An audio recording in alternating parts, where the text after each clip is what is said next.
Salam damai sejahtera Bapak, Ibu, serta saudara-saudari semua.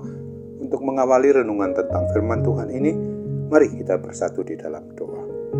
Tuhan Allah Bapa di surga yang melampaui segala akal, hati, dan pikiran kami umat manusia, berfirmanlah kepada kami sebab kami bersedia untuk mendengar, dan oleh pertolongan Roh Kudus mampukan kami agar boleh melaksanakan hidup ini sesuai dengan kebenaran firman-Mu itu.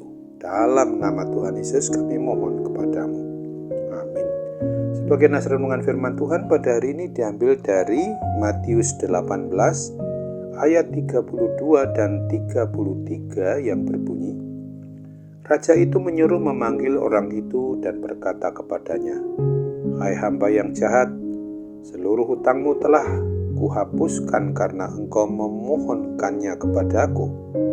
Bukankah engkau harus mengasihani kawanmu seperti aku telah mengasihani engkau? Sebagai tema yang diangkat dari nas renungan kita ini adalah umat diampuni untuk mengampuni orang lain. Di dalam perumpamaan yang Tuhan Yesus sebutkan, ada raja yang mau membebaskan hambanya yang tidak mampu untuk membayar hutangnya sebanyak 10.000 talenta. Akan tetapi hamba yang sudah dibebaskan hutangnya tersebut malah justru memasukkan temannya ke penjara yang tidak mampu membayar hutang kepadanya sebanyak 100 dinar padanya.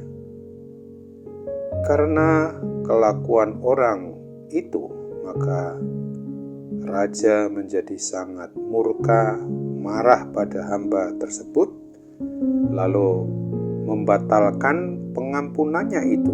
Seterusnya raja memasukkan dia kembali malah ke dalam penjara.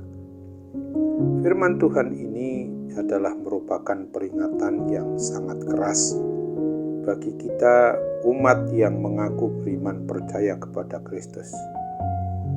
Tuhan Yesus Kristus mengajarkan kepada kita umat miliknya ini yang sudah menerima keselamatan kekal dengan janjinya yang memang sudah pasti itu, yaitu berupa pengampunan atas segala dosa-dosa kita dikala kita juga sudah mengaku dosa kesalahan kita itu, agar kita ini juga mau mengampuni, memaafkan orang yang bersalah, yang berbuat sungguh tidak menyenangkan hati kita yang dilakukannya kepada kita itu.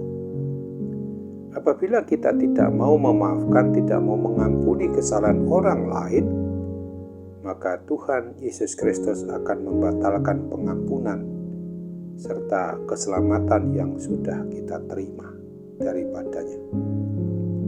Sesuai dengan hukum kasih yang kedua, yang sama dengan yang pertama, yaitu mengasihi sesama manusia seperti mengasihi diri sendiri, maka kita ini hidup wajib untuk mengasihi sesama kita.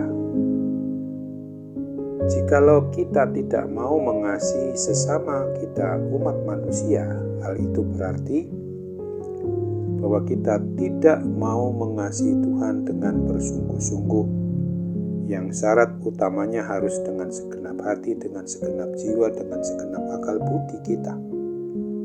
Hal ini mengakibatkan kita tidak layak menerima keselamatan dari Tuhan apabila kita tidak melakukan pengampunan, memberi maaf kepada orang yang memang berbuat salah, yang sudah minta ampun kepada kita.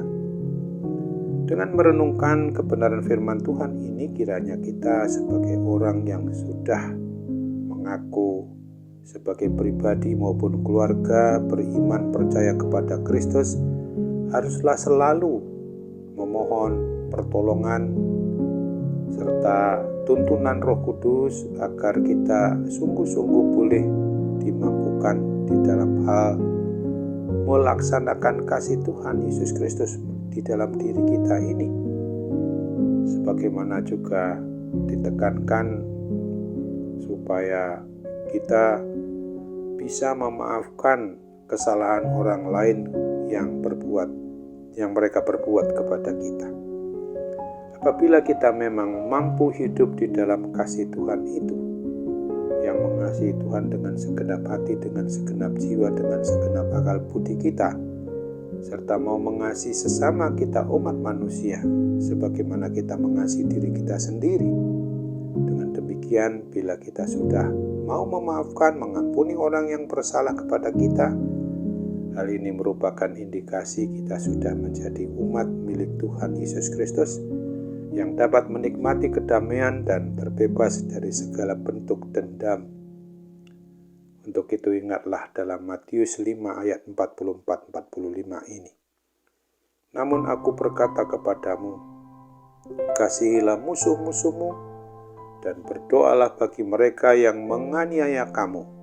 Dengan demikian kamu menjadi anak-anak Bapamu yang di surga, sebab Ia menerbitkan mataharinya bagi orang yang jahat maupun orang yang baik, dan menurunkan hujan bagi orang yang benar maupun orang yang tidak benar. Amin. Mari kita kembali bersatu dalam doa. Tuhan Bapa di surga, terima kasih untuk kebenaran firman-Mu yang boleh kami renungkan pada hari ini, sekaligus yang mengingatkan kami kalau kami memang sudah menerima pengampunan yang dari Tuhan atas segala dosa kesalahan kami, dan Tuhan menjanjikan hidup kami tidak berhenti setelah kami mati di dunia ini, tetapi akan dibawa kepada suatu hidup yang bersifat kekal selama-lamanya di surga sebagaimana yang Tuhan telah sediakan. Maka itu berarti kami harus terus siap sedia memaafkan, mengampuni orang yang bersalah kepada diri kami, Bapa.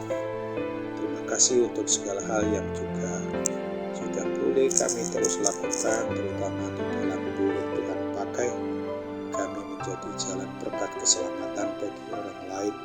Dan dikala dalam keadaan itu kami masih mempunyai pergumulan akibat gangguan, kuasa sakit, penyakit apapun juga, kami percaya dengan kuasa-Mu itu dapat dipulihkan dan disembuhkan. Itulah keyakinan dan percaya kami kepada Tuhan Yesus Kristus. Karena itu kabulkan doa kami sesuai dengan kehendak-Mu. Hanya dalam nama-Mu Tuhan Yesus kami bermohon. Amin.